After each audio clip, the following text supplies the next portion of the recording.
Yeah, ready? Welcome to another episode of the LitRPG podcast. I'm Ramon Mejia here with episode number 66 of the podcast. Every single week I bring you the round of the week, latest LitRPG news, reviews, and of course author interviews. I'm mixing up my slogans from the two shows.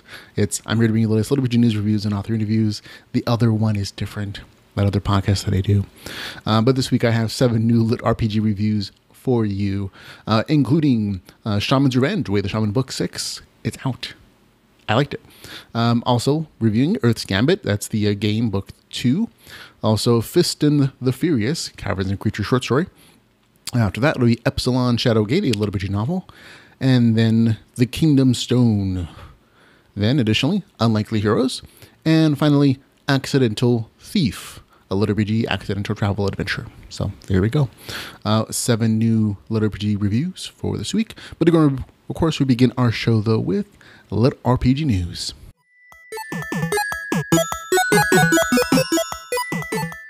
And in LitRPG news, we begin with Timothy W. Long and his upcoming LitRPG novel, Shards of Reality Enter the Realm.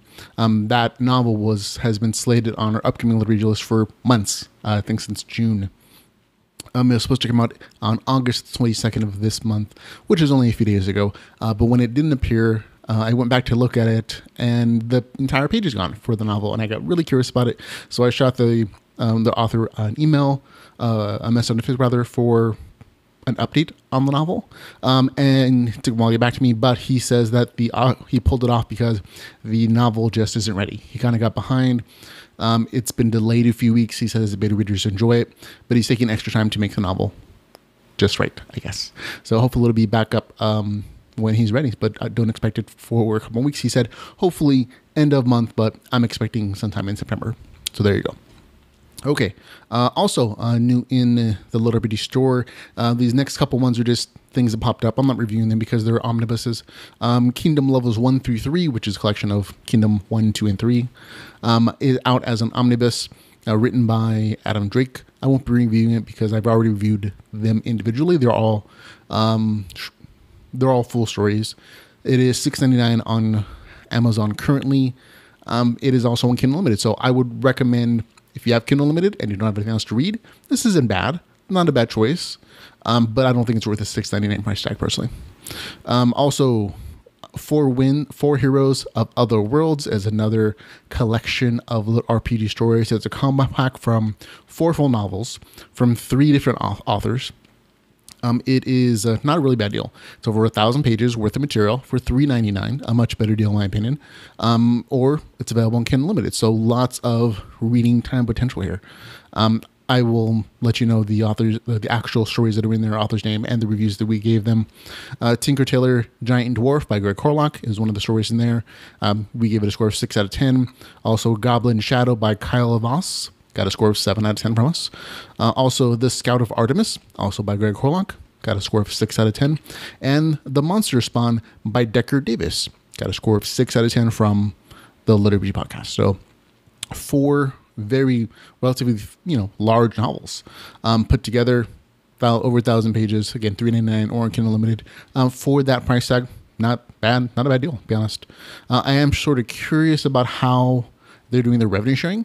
That's just as a technical, personal, professional curiosity, but also how they're handling the Kindle Limited exclusivity that they have on this particular collection, in addition to the Kindle Unlimited exclusivity they have on their individual novels that they still have out on Amazon. I'm kind of curious, like if they just basically found some loophole that allows them to both be on there at the same time, or if there's some exemption or something. I'm genuinely curious. So I thought that was part of the story as well. But again, 4 Heroes of Other Worlds. And last but not least in LitRPG news, a really exciting story. You already know that I'm going to be going to Dragon Con in, I think, in September. So the end of August, September. And what you don't know, though, is that Jeffrey fucking Logue, author of the Slime Dungeon Chronicles, was able to snag an actual table inside the convention at the last minute for LitRPG. I'll be there. Of course, Jeff fucking Logue will be there, as are Luke Chimolenko, Blaze Corvin, Ramon Mejia, Michael Chatfield, Dakota Crowd, Travis Bagwell, rather. And of course, the LitRPG narrator, Jeff Hayes, is also going to be manning the booth at some point. So if you're at Dragon Con, feel free to stop by, hang out, chat with us. Of course, a lot of these guys are going to be selling books that are signed, merchandise if you're a fan of their works, or if you just want to go take pictures or bug them about when their latest book is out. All that is totally appropriate. Come by, say hi. Happy to talk to you and see you. As far as I know, currently it's in floor 1 of building 2. That's as much as I know currently. I'll let you know an update on the exact location of the table, so you can go check us out and come by and say hello. I'm personally just going to be having some LitRPG general information first for anybody who doesn't know what LitRPG is. And of course, maybe some LitRPG podcast stuff and a few books, but not much else. Okay, there you go. Also, don't forget there are going to be some LitRPG hangouts around Atlanta and around Dragon Con, including the LitRPG Gala hosted by Alaron Kong, and some other places where the authors are probably going to go hang out and drink, and be more than happy to hang out outside of the convention as well. So stay tuned for either LitRPG Podcast or other groups for those meetups. Okay, these are some novels that came out this week. Haven't read them. I'll be reviewing them next week. Shadowlands, a LitRPG series. Also Shadowlands 2. The author put out books 1 and 2 in a series the exact same day, which is a very interesting choice. Also, Unexplored, Rise of the Crimson Kingdom is also out. It looks like it's an erotic novel, in addition to like maybe a story novel. I'll have to wait and see until I actually read it. But that is in the description of the novel on Amazon. So there you go. New LitRPG audiobooks. The Quest, Dark Paladin Book 2 is out. Go check that out. I enjoyed it. But remember, it's not Way of the Shaman. So if you're expecting Way of the Shaman just because it's from the same author, it's a completely different world with a completely different game mechanics, motivations, the whole shebang. It's, very different setting. Also out on audiobook, The Land, Catacombs, Chaos Seeds Book 4, narrated by Nick Podell, written by Alaron Kong. People have loved books 1 through 3 that are done by Nick Podell. I'm sure 4 is just as amazing. Go check it out if you're a fan. And upcoming LitRPG. This is just where I read off the stuff that's coming out in the next few months. Feel free to skip ahead of it, but there are some new additions. On September the 25th, Starter Zone, The Revelation Chronicles Book 1 is going to be out. On the 28th of September, on the Lost Continent, Alter Game Book 2. On the 30th of September, Infinite Reality, Daggerland Online, Novel 1. On October the 11th, A Game with No Rules, Perimeter Defense Book 4. On November the 16th, Shadowlands Book 3, Demon Wars. So that's it. That's all we have up for pre-order currently. I'm not sure if authors are just not doing pre-orders anymore for some reason. But just remember, if you have something that you plan to come out at a certain date, feel free to let me know. I can add it to the list, even if you're not planning to do an actual pre-order. This way you and other authors can kind of gauge the future publication dates of other people to see what weeks might be a little too crowded and kind of plan accordingly so everybody doesn't publish on the exact same day or in the exact same week. This kind of happened last week where we had like 20 LitRPG novels that came out in like a 2-week period. And so the market got a little bit crowded, which means that some of those novels might have gotten overlooked by potential readers. And this week we have a total of like 7 that I'm reviewing. And next week, at this point, I'll have 3 that I'm reviewing and potentially a couple like new surprises. So again, feel free to shoot me an email if you plan to publish on a specific date. You can send feedback at geekbuzzpodcast.com or litrpgpodcast@gmail.com, or just send me a Facebook message. That's easy too. LitRPG Podcast. Okay, on to new releases and reviews.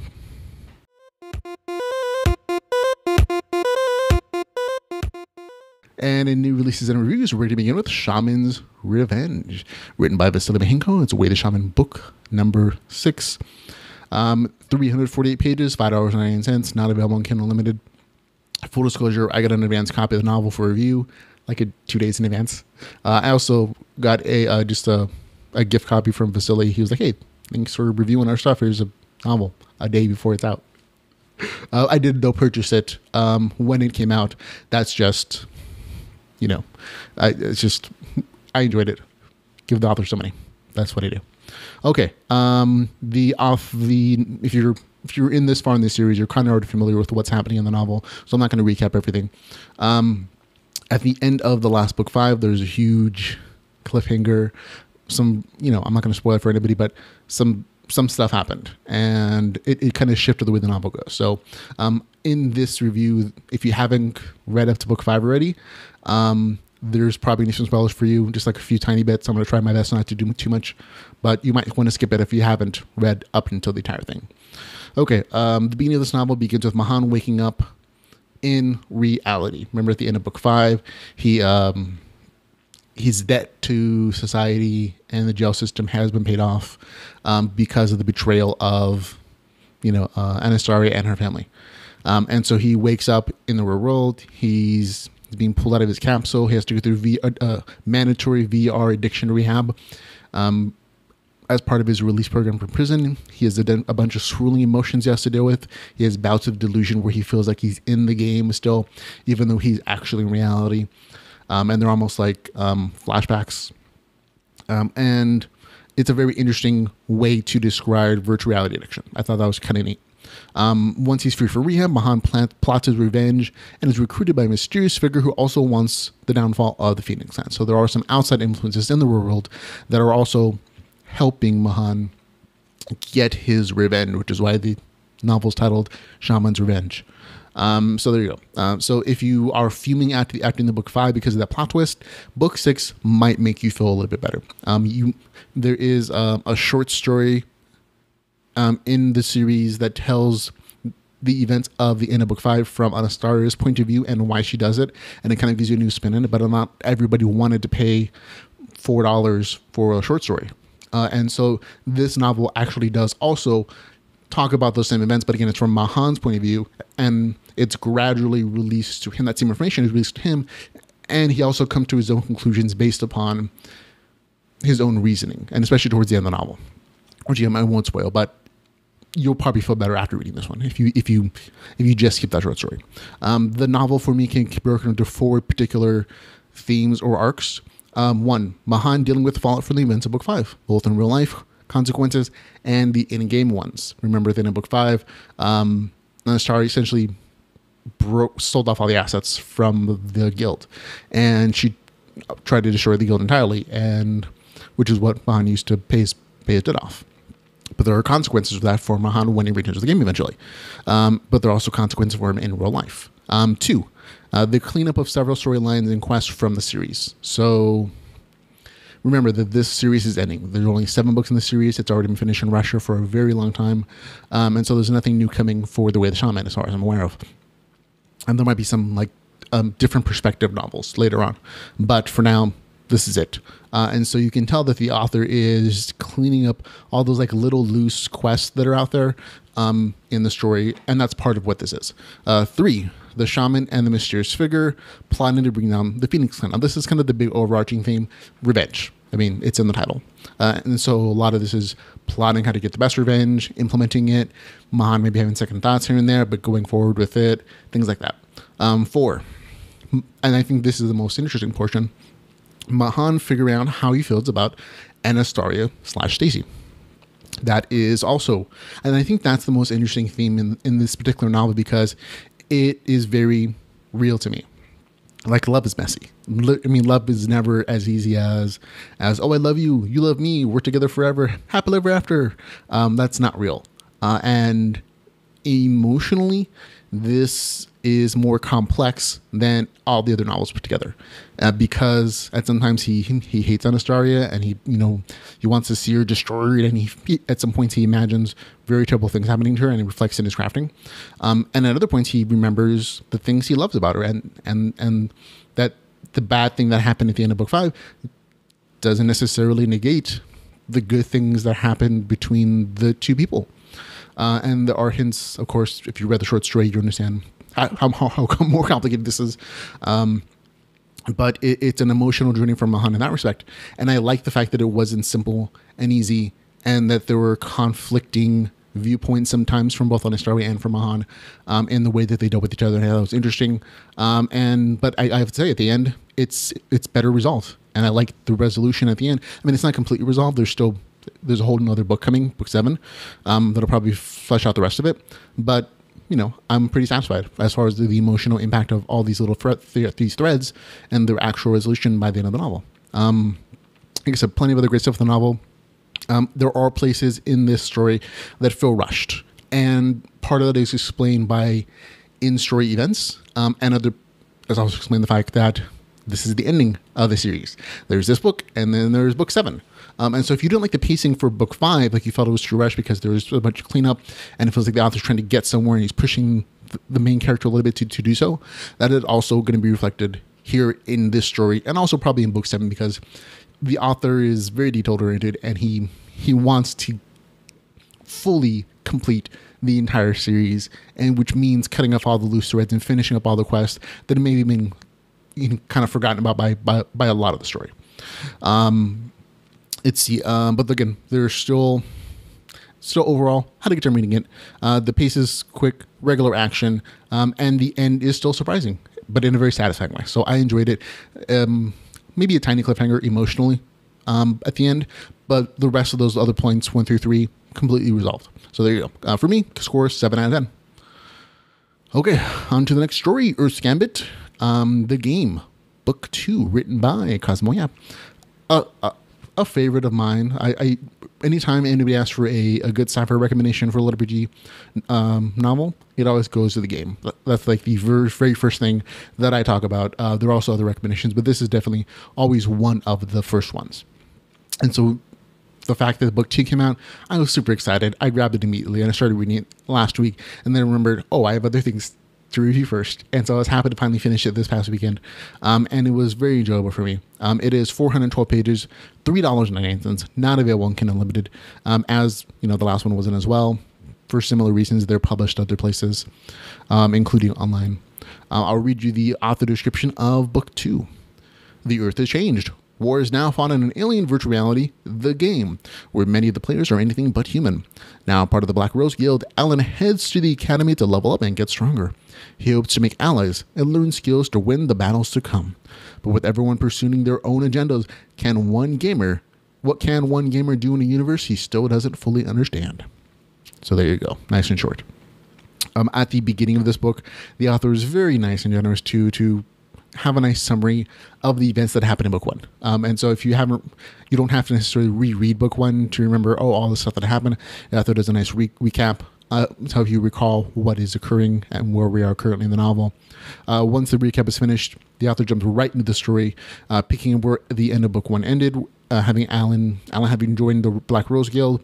He's on his way to an academy, which is a high-end training facility, that trains players in a unique system of instruction. And I'm not going to spoil it because that's part of the story. But it's really cool. I enjoyed the academy part. And generally, I'm not a big fan of magical academy stories. And this is not that in a sci-fi form. It's also what sort of is. But it's also very much focused on just the main character and his training, raising skills, learning new ones, a few, conflict-oriented systems, but also like some smaller themed games in there, like an assassin game. And it's cool. I enjoyed it. And now the first 20% of the novel is Alan and Eve at the academy training various skills and abilities. But again, I had a good time reading. I'm a fan of skill training. So it was nice, especially when the skill training is focused on the main character's unique class. 23 to the 58% mark. This sort of thing started to feel a little rushed. And the only reason I mention is because I'm not trying to spoil things.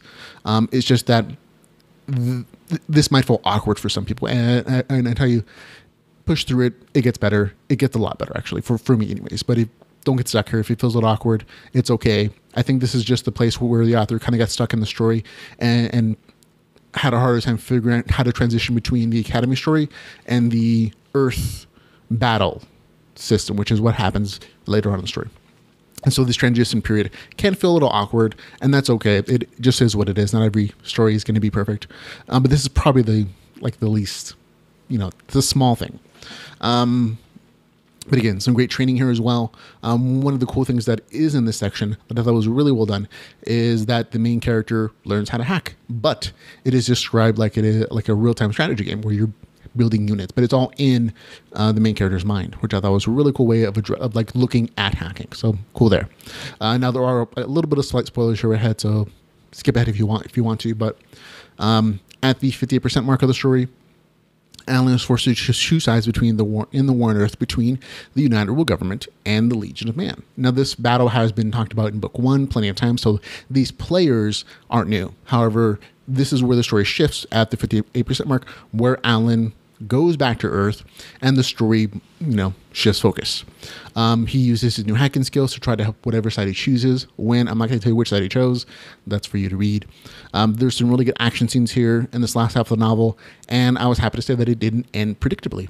The main character doesn't necessarily make the most obvious choices, and the results are not as obvious as they may some other novels may have made them, and I like that. It was good, nice, good ending. I had a great time reading the novel, and I'm really just glad that it came out, and I would look forward to reading book 2 as soon as possible.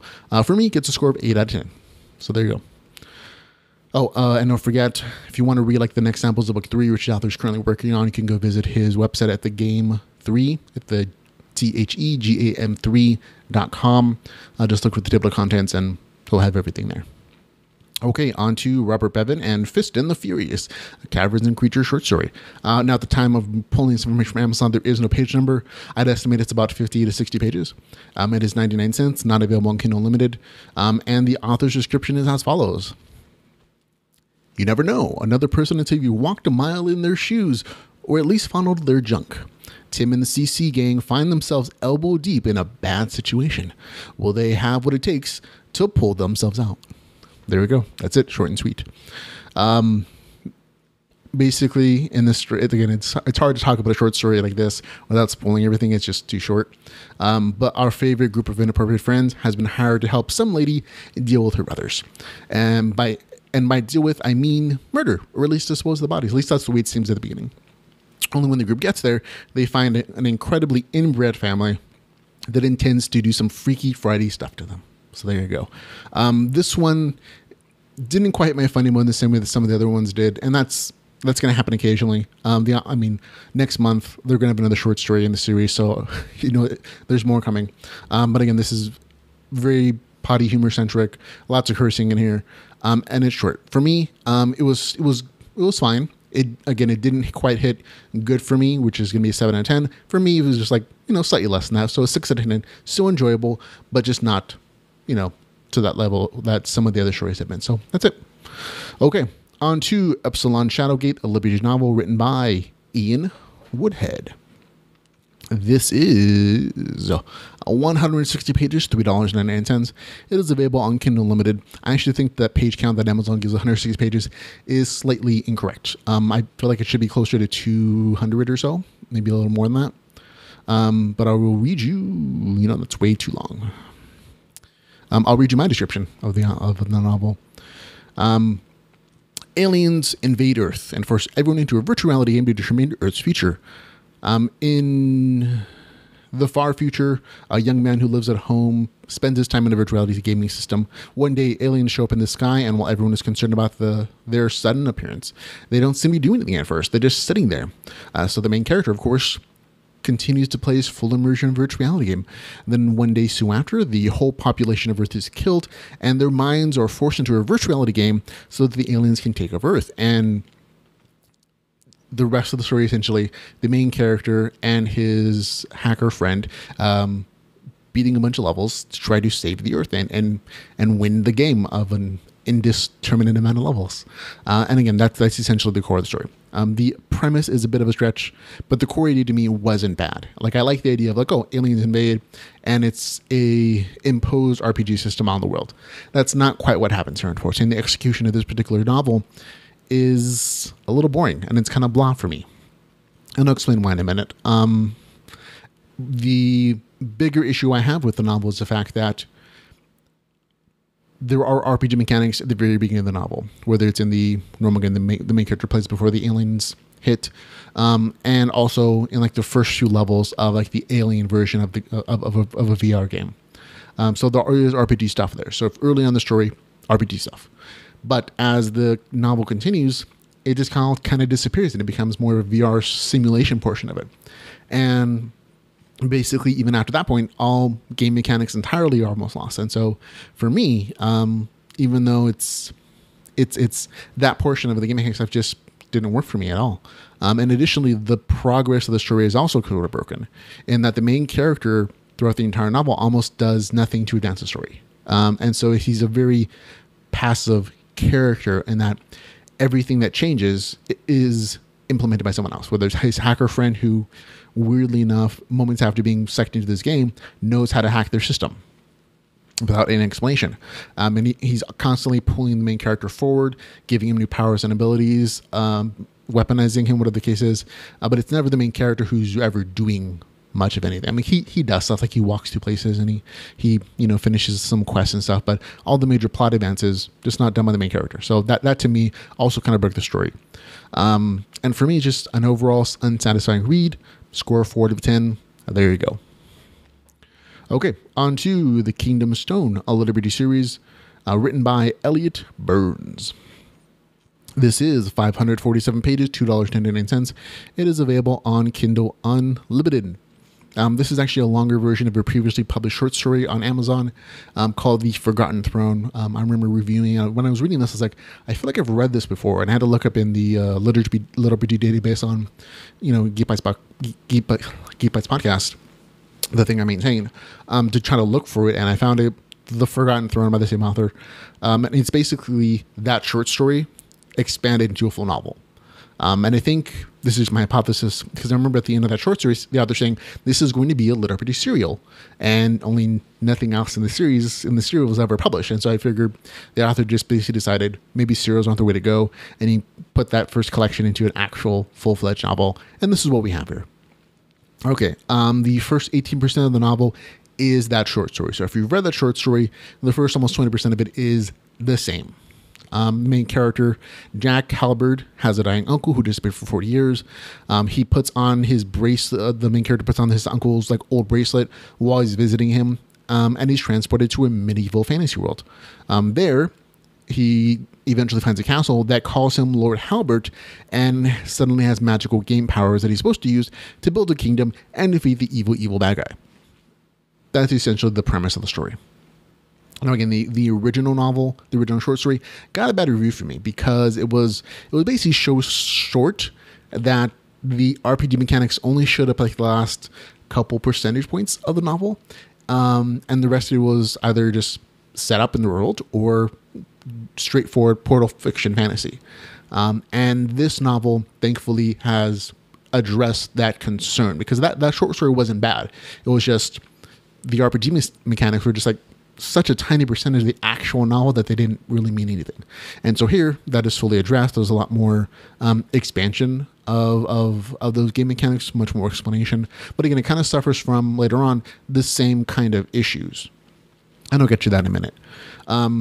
The expansion of the game mechanics are all there. There's health bars, experience points, levels, skills that are learned or trained, or there's RTS, real-time strategy, kingdom building mechanics in there where the main character can expand his castle, summon soldiers if he builds barracks, plant or establish wells, walls, whatever the case is, using the game's currency system, which I believe was Kel, which he can also farm from the land that he technically has control of, but he also has to maintain his population's happiness and morale, because if the morale is too low, they're not going to produce. And so those are also a bunch of civilization like God game mechanics and kingdom building mechanics that should be familiar to people who like those kind of games. And so those things are there in the story. They exist.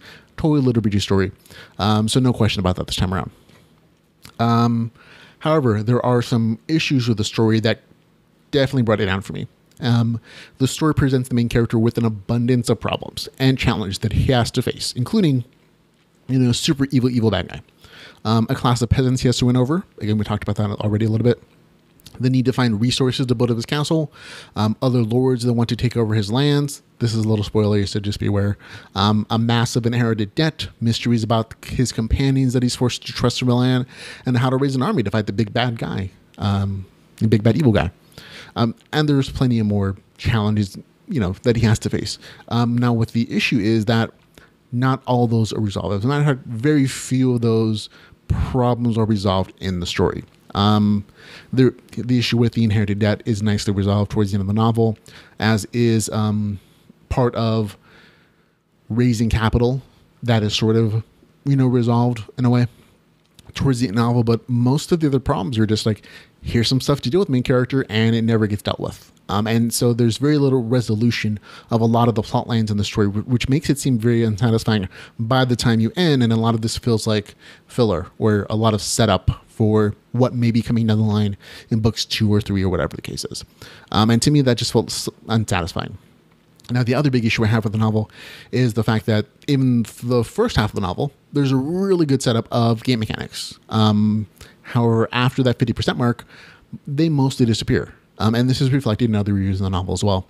There are still occasional level ups and notifications about population stuff, but it really feels like after the halfway point of the novel, the author just kind of got tired of writing about game stuff. And I mean, that's an author's choice. Like I said, it's LitRPG for me because of that great setup in the beginning and how it's very detailed in the beginning portion of this novel. It's just that after the halfway point, it's a lot rarer. As far as like the game mechanic stuff showing up, and then that's a choice. Overall, the novel improves with the short story by including and expanding game mechanics to the world. The novel is LitRPG, but as it progresses past the midpoint, it feels more and more like general portal fiction. That plus the letdown of so little resolution within a story left me feeling rather ambivalent about the novel. It gets a score of 5 out of 10. So there you go. Okay, on to Unlikely Heroes, the LitRPG science fiction adventure written by Takeshi Mori. This one is 289 pages, $3.99. It is available on Kindle Unlimited. Okay, I will read you the author's description. What if humanity's lost hope was a group of RPG nerds? For Jason, all that matters is his teammates and the world of Azure, an MMORPG where he spends most of his waking hours. Contrary to the real world, in that game he has found meaning. As leader of the top guild, he's respected. He's someone. Unfortunately, the people around him don't see it that way. They keep telling him that he should grow up, that he's wasting his life away. He should just go back to college or find a job. Otherwise, he's in for a rude awakening. But when Jason wakes up from one long gaming session and finds out the entire game world has been trapped alongside with him, the entire world has been trapped alongside with him in his favorite game, the responsibility falls on his shoulders and that of his guildmates to find a way out. Those countless hours he's put in will finally serve a purpose, that is, if they can survive that long. With no respawns or res available this time around, he has no room for errors. Jason will have to start again from level 1 while dealing with the inevitable rival guild warmongers that is set on killing them all. So there you go. That's the author's description. Mine's a little shorter. Basically, sometime in the future, there's an RPG shooter game that's super popular. The main character Jason and his friends fight, playing. That's where the novel drops you in. So that's where you're going to start out in a video game. However, then it shoots back to the real life. Main characters, to give back a story on the main character, he's an 18-year-old college dropout. He's really good at the game, and he plans to go pro. But of course, his family doesn't understand that, and they kind of guilt trip him, thinking he's wasting his life away. Then one day, everyone wakes up trapped in a game, and this group of friends is supposed to save their world with their amazing game skills. So there you go. That's my shorter version. This is a very action-oriented story with lots of battles. There are some really good portions of it, and that the highlight of the novel is the relations between the group of friends who are gaming together under the guild name Insane and Deranged. Really good funny banter. Again, action. This story is mostly action-oriented. But there are some issues with it. There's some big holes in the story and some other problems that kind of stopped it from being as good as it could have been, in my opinion. One is that it's not really clear until the very end of the story what exactly is going on and who's trapped the entire world in this game. It's really not explained. That's like the very last few percentage points of the novel. And for most of the story, the team of gamers is really just given quest objectives that they kind of blindly follow to gain levels, get new gear, new powers. And those instances of combat are just kind of strung together with the vague kind of goal of, let's save the planet and save our families, yay! And more quest stuff, more kill, more crafting levels, gear stuff. Additionally, there's a permadeath aspect to this novel that just seems weird and out of place, because permadeath isn't part of the original game they were playing in virtual reality. But the port version of it, where everyone's transported in the game, it suddenly is a part of this particular game. So that doesn't quite make sense to me. And maybe it's just there to raise the stakes of the novel, and that if the characters die, then they're dead for good, and that may be the case. But again, why would a team of humans, teenagers essentially, actually kill other players, other humans, knowing that they're being murdered permanently? Especially considering that these are other players that they played with for years and consider rivals or just friends or neighbors even. It seems out of character for a bunch of teens. But if you can overlook that, that's a very small point. It just kind of stuck out to me as being, that doesn't make sense.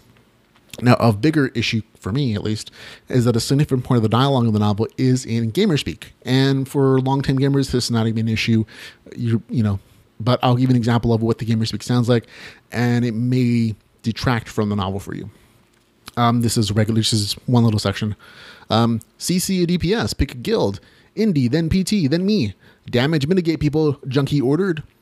Indie CC the hired gun and warmongers. Pain train grab the scientist DPS in crits and giggles, and Junkie CC'd the TH DPS and bruh.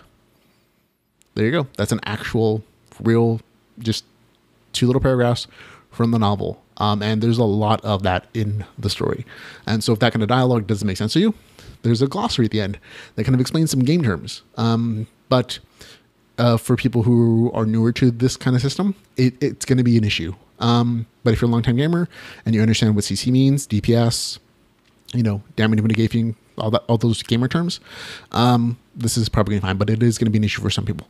It's understandable that anyone who's spent gaming MMO, it's probably not an issue, but it also, for me, made the game feel a little dated. The dialogue, while accurate for gamers, makes me kind of feel like I'm watching a group of players on YouTube playing a video game in an MMO. And it's really also true for the game mechanics of the story. They're accurate, but they're also dated in the fact that they're set now. And this story is supposed to set in the far future where virtual reality gaming has been perfected, and I would expect just a more advanced system or at least some innovations. But again, those are small things for me personally, in that in the far future, this game feels dated, and because of the gamer speak, it also feels dated as well. And that's just a personal view. Maybe other people aren't going to feel that way, but that was just my impression of it as well, as I read it.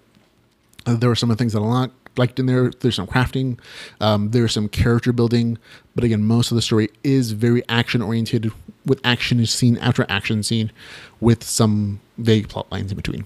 Overall, again, good action and banter, but the lack of much else going on in the story, coupled with the dated feel, just again, stop it from being good or great to me. So for me, it's a score of 6 out of 10. The Accidental Thief. Last story, a LitRPG Accidental Traveler Adventure, written by CJ Davis and Jamie Davis. Oh, nice. Okay, this is 322 pages, $4.99. It is available on Kindle Unlimited. I will read you the author's description. A nowhere job, a bootleg game, and a luck turned upside down. Hal Dix was stuck in an unlucky life.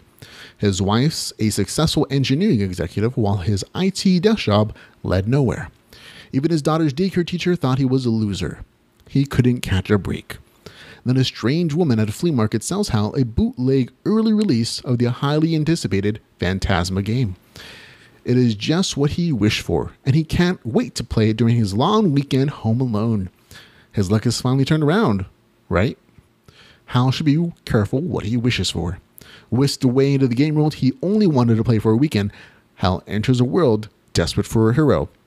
Is Hal Dix that hero? So there you go. It's a pretty good description of the novel. With the tones in the novel of the description is a little off from what I actually read. The novel begins with we must summon the chosen hero scene, which is not uncommon. And then it shifts very much into a woe is me section where Hal, the main character, laments about his dead-end job, the bully at work, the wife that's too good for him, and more self-esteem stuff.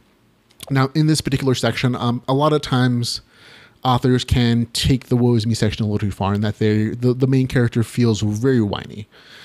In this particular instance, I think the author does a really good job of kind of straddling that line between creating emotional and real issues for the main character that he would like to escape, and but not making him so whiny that you don't empathize with him or you don't root for him. I think the author creates an image of the main character where he basically has a good life, but he doesn't realize it. And if he just shifted his viewpoint a little bit or grew a pair, he would really be happy. But at this point in his arc, he can't. And so I think the author does a really good job of that setup there. So then at the 10% mark of the story, the main character is transported to that fantasy world. And of course, like any stranger in a strange land, he struggles in this new world where he doesn't understand the customs and everything, including social situations and customs and culture, are all very different for him, because this is, again, a medieval society, and a lot of those views and values are accurately reflected here. And so he, of course, gets into trouble. I'm not going to spoil too much of the story for you guys, but he also discovers that he has a nice game-like interface, and he discovers that he's a level 1 thief with high luck. And so that's kind of his class in this novel. He's a rogue, and he's high luck rogue. So he's, a lucky rogue. Now, I'm going to break this review of this particular novel into two different parts, because I think they're very distinctive reviews. One is going to be the game mechanics of the story. The other is going to be the story itself. And I'll begin with the game mechanics. The game mechanics of the story are thoroughly described. This is absolute LitRPG. The main character has a character he looks at fairly regularly. He gains experience points from killing and completing quests. He has stats that he can improve as he levels. He can learn skills by doing or by applying skill points to them to class-oriented choices like hiding, sneak, backstabbing, whatever the case is.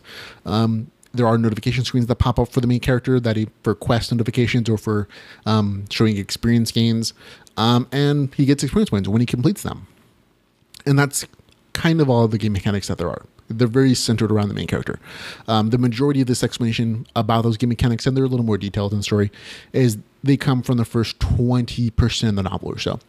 And at the midpoint of the story, though, you start to see that those game mechanics do appear less often. Like, the shifting from the story is from, here's your introduction to game world, or to this world, its history and the game mechanics that the main character happens to use, to, this is the story. And we're there, and the game mechanics still appear. They don't disappear like they had when that other story I reviewed. They just left often. They only appear mostly in combat, and in either getting a quest or completing the quest, like the experience point stuff. But there are less there, which was sort of an issue for me, but not a big issue, because they do still appear regularly, and you still get character sheets that appear every time the main character levels and applies skill points and stat points and gets new skill stuff. So it's just less though, and it's kind of just a reflection of the balance that the author is trying to achieve between in this story.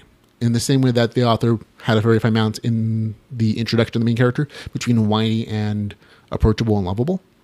In a lot of the story, there is a balance between game mechanics and portal fiction story, which is kind of what this ends up being in part of. But I'll get to that in the story review section. As far as the game mechanics, though, one of the big issues with the game mechanics is that there's never really a clear explanation as to where these game powers come from. I mean, through the entire novel. At the very beginning of the novel, there's sort of a let's summon the chosen one thing. But that doesn't come back around until like the very end of the novel. And even then, it's not like a big part of it. So there's really never explanation of why he sees these game mechanic stuff and nobody else does seem to be. Or even if that's the case, that's never made clear. So when I was reading that, I had a question like, are these game mechanics a part of the world in general? Like everybody gets experience points on the level? Or is it just the main character? And if so, where does the main character get these powers from? Is it from his brain? Is it from the game system he used? Is that just his chosen one special ability? And that's never answered. And so that kind of stuck with me a little bit. And again, this is my math brain. I had a tiny issue with the XP requirements of leveling and some of the XP that was given out for kills in the novel. And again, this is really petty. So it doesn't really impact my overall review of the novel. It's just something that my gamer brain stuck out to me. Very early in the novel, the main character gets 100 XP points for killing a human guard. A little later, he gets 300 XP for killing a large spider. Much later in the story, he gets 1200 XP for killing a different human guard. And then he also gets 2,500 experience points for killing a human assassin. And while I don't generally have an issue with whatever authors choose to give for experience points for killing, these particular experience points giveaways don't really make sense to my brain. Like it's clear as far as like a story here goes that the XP is being adjusted to keep the main character leveling, and it's not a huge deal to me, but it does kind of ruin some of the game logic that should exist in like a static system. This is more of a system that I would expect to see on a tabletop, where the game master is adjusting the experience points given out for various quests or for various monster kills or for various kills to keep the pace of the leveling continuous and on that nice arcing curve where the main character gets more powerful, more powerful, more powerful.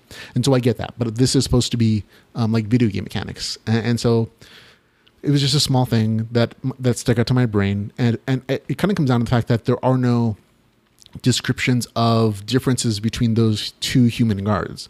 Like the one at the beginning is human guard. The one at the very end, we get like 10 times as much experience points, is also human guard. There's no descriptive. It's like, oh, the second one is, an elite guard or guard of badassness, or a level 10 guard. They're both just described as guards. And so that was probably the issue for my brain. But other than that, like really solid game mechanics, game stuff is really good.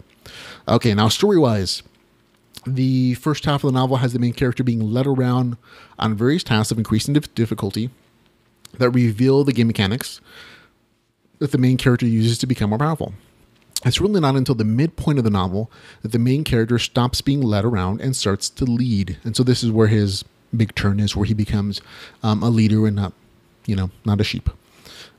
He becomes gradually more assertive as he gets used to his new strength, speed, and skills, and he receives as he levels. So in the novel, it very much follows that nice power curve, both in levels and in like stats, but also in character personality growth. He goes from just accepting whatever is in the world and letting people lead him around to actually making decisions and taking control of his life in what he's choosing to do in this world. And part of that is because of the levels, and that he actually has a physical manifestation of his growth. He has more strength because he puts strength points in there. He has more speed because he puts speed points in there. He's luckier because he sees that number in his character sheet go up. And that is I think that is the quintessential example of growth in an RPG story. And I like the fact that it was done very nicely, but probably my favorite part of the novel, and that he becomes personality-wise stronger as well as stat-wise. So good job there. The epilogue of the story is a great example of showing how Hal's adventures in the game world, or in this fantasy world, changed him in the real world, and how ultimately the big theme, dun dun dun, the more we know story, line is, we make our own luck in life. That's kind of the ultimate theme throughout the story. So I had a good time reading it. Overall, good read. The story is constantly moving, well written, good action. And aside from those small things that I mentioned, again, they're very small, and most people probably won't even notice them.